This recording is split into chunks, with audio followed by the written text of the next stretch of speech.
Cina terkenal dengan pembangunan infrastrukturnya yang luar biasa, sehingga mendapat julukan maniak infrastruktur sebagai salah satu negara dengan pertumbuhan tercepat di dunia. Prestasinya di bidang ini sungguh mengesankan.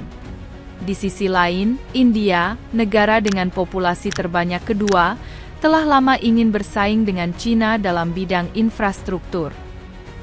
Akan tetapi, tujuan India seringkali terhalang oleh teknologi canggih Cina, yang menyebabkan skeptisisme dan ejekan dari masyarakat internasional. Kedua negara tersebut terletak di Asia, memiliki populasi yang besar dan sejarah budaya yang kaya. Sebagai negara berkembang terbesar, proyek infrastruktur Cina tidak hanya banyak, tetapi juga berkualitas tinggi, sehingga menjadikannya pusat perhatian dunia. India bekerja keras untuk mengejar ketertinggalan dalam teknologi, ekonomi, dan kekuatan militer, dengan fokus yang kuat pada pembangunan infrastruktur, tetapi masih berjuang untuk menyamai keberhasilan Cina. Insinyur Cina, yang dikenal karena semangat inovatif dan keterampilan teknis mereka, telah menciptakan prestasi infrastruktur yang luar biasa. Misalnya, beberapa tahun yang lalu, Cina menginvestasikan 33 triliun rupiah untuk membangun jembatan Pingtan. Awalnya, pemerintah India mengkritik proyek tersebut, mempertanyakan perlunya menggunakan 2,7 juta ton semen di laut untuk jembatan tersebut. Namun, pada akhirnya jembatan tersebut menjadi jembatan kereta api lurus terpanjang di dunia, yang membuat semua orang terkesan dengan desain dan kualitas konstruksinya.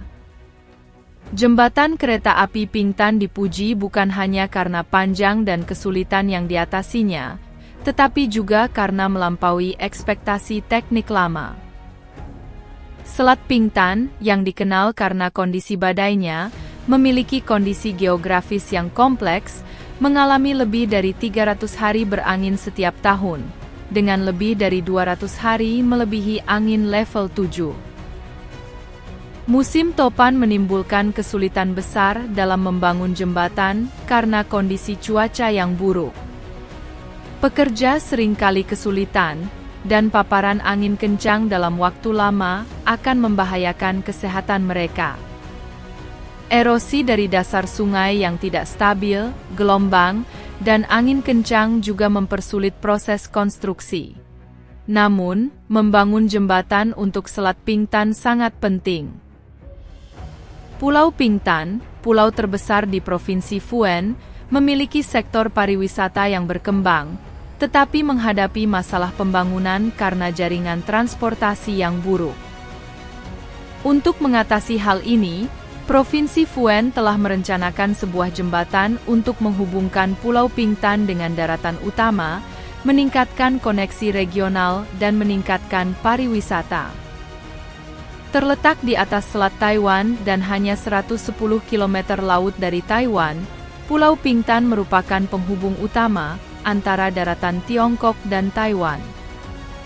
Jembatan ini akan mendukung lalu lintas jalan raya dan kereta api, dengan bagian rel yang disebut jalur Jingai, yang pada akhirnya akan terhubung ke Hsinchu dan Taipei di Taiwan, memungkinkan perjalanan berkecepatan tinggi antara Fujian dan Taiwan.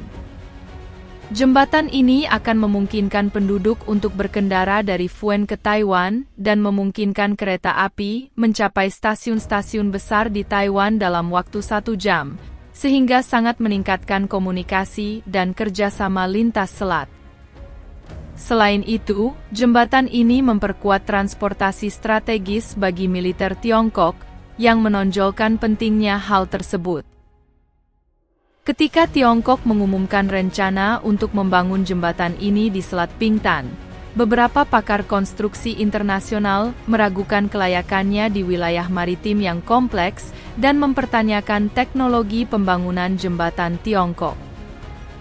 Para insinyur Tiongkok tetap fokus pada penelitian teknologi dan metode konstruksi mereka, menunjukkan ketahanan melalui inovasi yang berkelanjutan. Mereka mengembangkan cara yang andal untuk membangun jembatan dalam kondisi selat yang menantang, dengan memprioritaskan stabilitasnya. Metode yang biasa dilakukan melibatkan pemasangan tiang pancang terlebih dahulu, kemudian memasang jembatan pada tiang pancang tersebut. Akan tetapi, karena gelombang dan arus yang kuat di Selat Bintan, cara ini ternyata tidak stabil. Setelah dipelajari secara seksama, sebagai gantinya, para insinyur menggunakan teknik pemancangan tiang pancang baru, dengan mesin pemancang tiang pancang raksasa kelas atas, dan semen berkualitas tinggi, untuk memastikan tiang pancang tetap kuat dalam kondisi yang sulit.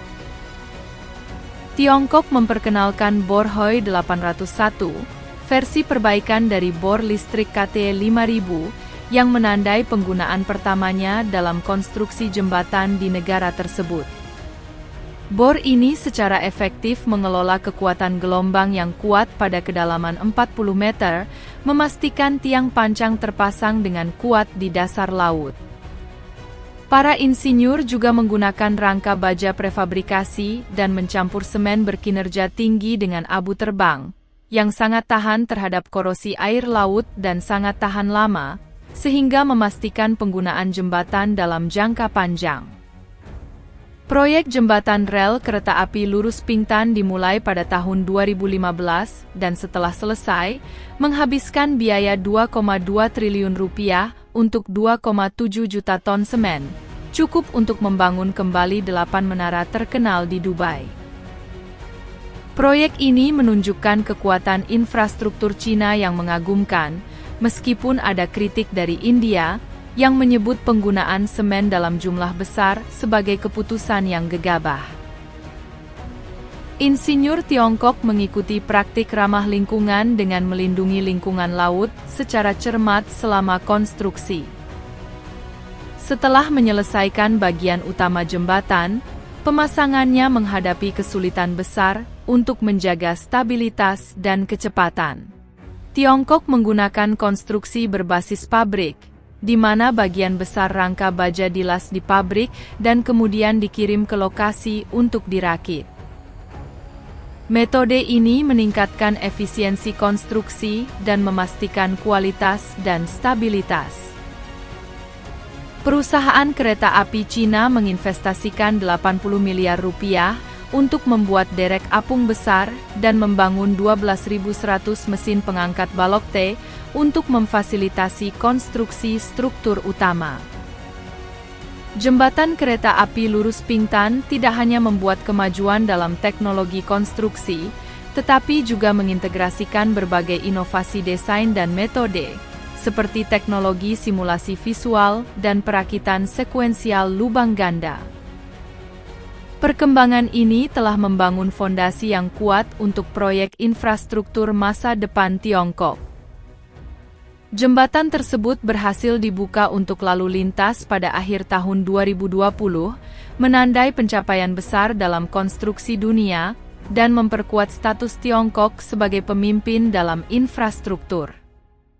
Sebagai perbandingan, upaya infrastruktur India tidak begitu mengesankan. Misalnya, jembatan Jana yang akan dibangun, diklaim oleh pejabat India sebagai yang terbesar di dunia, membentang sepanjang 1,4 km dan tingginya 359 meter, yang berarti 29 meter lebih tinggi dari Menara Eiffel. Jembatan ini dirancang dengan baja anti-ledakan khusus untuk menahan angin berkekuatan 12 km per jam dan gempa bumi berkekuatan 8 skala Richter. Sejak dimulai pada tahun 2002, Jembatan Jana telah menghadapi masa konstruksi yang panjang selama 21 tahun tanpa pembukaan resmi. India harus mendatangkan desainer dari Polandia untuk mendesain ulang jembatan, yang menyebabkan penundaan tambahan selama 7 tahun. Meskipun pemerintah India mengklaim, tetapi pada tahun 2021 jembatan tersebut siap untuk dibuka. India seringkali berjuang dengan kualitas dan keamanan proyek infrastrukturnya. Misalnya, bendungan Jaran runtuh hanya 1 hari setelah selesai, dan jembatan lain senilai 5,8 triliun rupiah runtuh hanya dalam 29 hari setelah dibuka. Insiden ini mengungkap masalah serius dalam pengendalian kualitas dan manajemen konstruksi India, yang membuatnya tertinggal dari China dalam pembangunan infrastruktur. Meskipun mengalami kemunduran ini, media India sering menyoroti keberhasilan infrastruktur mereka, mencoba menutupi masalah yang mendasarinya. Namun, kemampuan infrastruktur China telah jauh melampaui India, sehingga sulit bagi India untuk mengejar ketinggalan. Untuk bersaing secara efektif, India perlu lebih fokus pada kualitas dan keamanan, belajar dari kesalahan masa lalu. Sebagai kesimpulan, infrastruktur Tiongkok yang mengagumkan mencerminkan keterampilan teknis dan inovasinya yang kuat, sehingga menjadi standar dunia. Sementara itu, masalah infrastruktur India menyoroti perlunya peningkatan teknologi yang berkelanjutan dan pemeriksaan kualitas yang ketat agar tetap kompetitif secara internasional. Diharapkan India dapat mengatasi kesulitannya dengan meningkatkan infrastrukturnya dan memberikan kontribusi lebih besar terhadap pertumbuhan nasional. Apa pendapat Anda tentang pencapaian luar biasa Tiongkok ini? Bagikan komentar Anda di bawah ini. Dan jika Anda merasa video ini informatif, harap ingat untuk menyukai, membagikan, dan berlangganan untuk mendapatkan video terbaru kami.